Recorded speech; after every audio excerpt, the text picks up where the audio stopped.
JRBT Haikeba Joint Recruitment Board of Tripura by Lowajeja Group C te Group T Shai Buksa Asok Tenim Bagai Bisikaisa Sekang Amjamung Nahar Jakmani Fia Tabukba Abani Unkari Saklai Zagyako Abani Bagai Wailebe Hasni Shamukuri Sikla Sikliro Khorang Tishapono Khana Zagyani Bagai Tang Salabo JRBT ni Unkari Taktike Sakalani Shanmung Tishawai Khorang Tishaka JRBT Habanok Buskango Hasni Dorbanok JRBT ni Unkari Saklai Mano Honei Shapono Tabukdate JRBT ni Phaisingte Mungsa Saklai Mungkuri Honei Kokshil Chamo Khadujak Lukuro Khorang Tishamani Kokma Mane Phai Shokbai Kas Haltang Thanani Ushi Khobai Thanani Police JRBT পরিচালিত group C এবং group D পরীক্ষা 2021 সালের 20 August এবং 22 August অনুষ্ঠিত হয়েছে।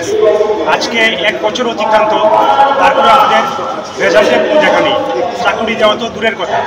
ইতিমধ্যে আমাদের উচ্চ আদালতে এই JRBT নিয়ে একটা মামলা হয়েছিল, কিন্তু কিছুদিন আগে গত 23 আগস্ট মাননীয় উচ্চ আদালত থেকে মাননীয় প্রধান বিচারপতি এই JRBT মামলাটির উপর আমাদের স্টে অর্ডার উঠিয়ে দেয়। যেহেতু স্টে অর্ডার উঠিয়ে দিয়েছে, তার ফলে JRBT কর্তৃপক্ষের রেজাল্ট দেওয়ার পেছনে কোনো কারণ থাকার কথা নেই। তারপরে আমরা গত 26 আগস্ট আমরা JRBT অফিসে একটা চিঠি দিয়ে 48 ঘন্টার সময়সীমা বেঁধে দিয়েছিলাম। আজকে 48 ঘন্টা পার হয়ে গেছে, কিন্তু তারপরেও JRBT কর্তৃপক্ষর কোনো হেলদোল নেই। তাই আজকে আমরা এখানে মিলিত হয়েছি। যতক্ষণ না আমাদের কোন রেজাল্টের আশ্বাস দেবে, ততক্ষণ আমরা এখানে বসে থাকবো। আপনারা জানেন যে পরীক্ষার জন্য যে সকল বোর্ড গঠন করা হয়, হোক সে টিপিএসসি হোক সে ইউপিএসসি বা টিপিএসসির সর্বপ্রধান থাকে চেয়ারম্যান বা ডাইরেক্টর। দেখা গেছে কি ভারতবর্ষের মধ্যে একটা ইউনিক সিস্টেম ত্রিপুরা রাজ্যে JRBT যে বোর্ড, ওই বোর্ডের উপর নাকি উপর মহল রয়েছে। আমরা JRBT ক্যান্ডিডেট, আমাদের এখান থেকে পরীক্ষা নিয়েছি JRBT। আমরা অবশ্যই JRBT কাছে দাবি জানাবো আমাদের পরীক্ষার রেজাল্ট দেওয়ার জন্য।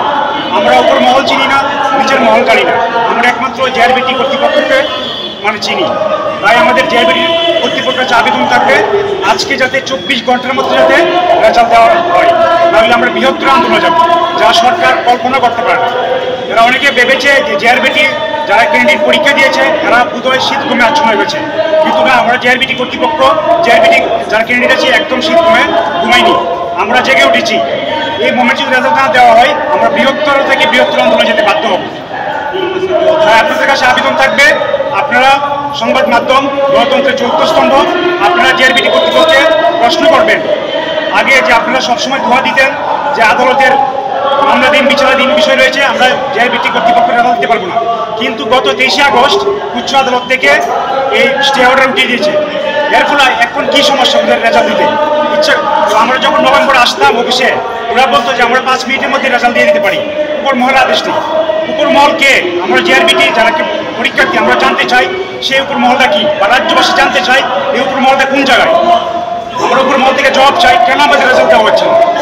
আমরা দেখেন এই যে আমাদের বাড়িতে দেখেন, আপনি একটু ক্যামেরাগুলো খুবই কষ্ট করে ইন্ডিকেট অনেক দূর থেকে খুব কষ্ট করে পরীক্ষা দিয়েছে, কিন্তু আজকাল রেজাল্ট কোনো দেখা নেই।